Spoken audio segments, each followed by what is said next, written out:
গত 2 দিন আগে গিয়েছিলাম পুঠিয়া রাজবাড়িতে একটা ফটোশুটের গান গাইছি। এখানকার পিকগুলো এত সুন্দর আসছে, এত জুস আসছে, আপনারা না দেখলে বিশ্বাসই করবেন না। আর আজকের ভিডিওতে দেখাবো আমি কিভাবে ফটোশুট করলাম, কিভাবে কি করলাম, সমস্ত কিছু আজকের ভিডিওতে তুলে ধরার চেষ্টা করব।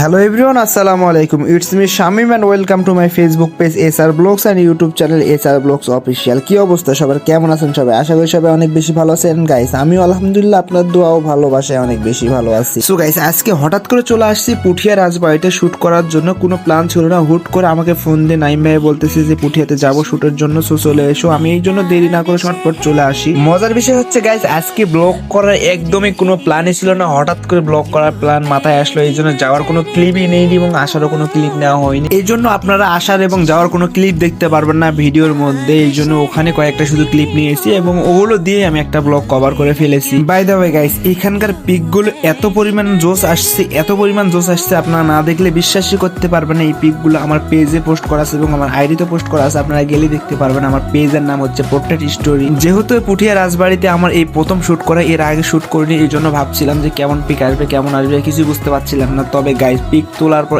এত সুন্দর, এত জোস আসছে, আপনারা না দেখলে বিশ্বাসই করবেন না, একদম মিস করবেন। আপনারা যদি ফ্রি থাকেন, আপনাদের হাতে যদি পর্যাপ্ত পরিমাণ সময় থাকে, তাহলে আমার পেজে যাবেন, পেজে গিয়ে আমার কাজগুলো দেখে আসবেন। আমি কেমন কাজ করি, আমার কাজগুলো ভালো লাগতেছে কিনা সেগুলো কমেন্ট করে জানাবেন। স্ক্রিনের উপর যে স্ক্রিনশটটা দেখতে পাচ্ছেন, এটা হচ্ছে আমার পেজের স্ক্রিনশট, এটা হচ্ছে আমার পেজ। তো আপনারা চাইলে আমার পেজে গিয়ে দেখে আসতে পারেন। আমি তারপরও ক্যাপশনে পেজটা মেনশন করে দিব, চাইলে দেখে আসতে পারেন। আর আমাদের উপরে শুট শেষ হয়ে যাওয়ার পর আমরা নিচে নেমে চলে আসি। নিচে নেমে এসে আমরা সরাসরি চলে আসি মন্দিরে। এখানে যে ভাঙা ইটের মন্দিরগুলো ছিল, সেইখানে আমরা এখানে শুট নেব। এখানে সুন্দর সুন্দর ফ্রেম পাচ্ছিলাম আমরা। আর গাইস, পার্সোনালি এই জায়গাটা আমার অনেক সুন্দর লাগছে, অনেক ভালো লাগছে। আপনারা দেখলেই বুঝতে পারেন কত সুন্দর জায়গা, কত সুন্দর লোকেশন। এরকম একটা লোকেশন শুট করার জন্য খুবই ভালো। আর গাইস, এখানে শুট করার পর আপু পিকগুলো এখানে আমার কাছ থেকে দেখতে চাইলো, এই জন্য আমি আপুকে পিকগুলো দেখাচ্ছিলাম। আপনারা একটু দেখেন কাছ থেকে, আমি যদি আপনাদেরকে দেখাই তাহলে দেখতে পারবেন। আপনাদের কেমন লেগেছে অবশ্যই কমেন্ট করে জানাম। আপু বলতেছে আপুর নাকি অনেক ভালো লেগেছে, অনেক সুন্দর লাগছে। আপু বলতেছে মাশাআল্লাহ মাশাআল্লাহ বেশ। যদিও বা এটা আপুর কথা, আমার কথা একদমই না। কিন্তু গাইস, এখানে যদি ভয়েসটা থাকতো তাহলে আপনারা বুঝতে পারতেন। যদিও বা ভয়েসটা নেই, ভয়েসটা থাকলে আপনাদের শুনাইতে পারতাম আপু কি বলেছিল ওখানে।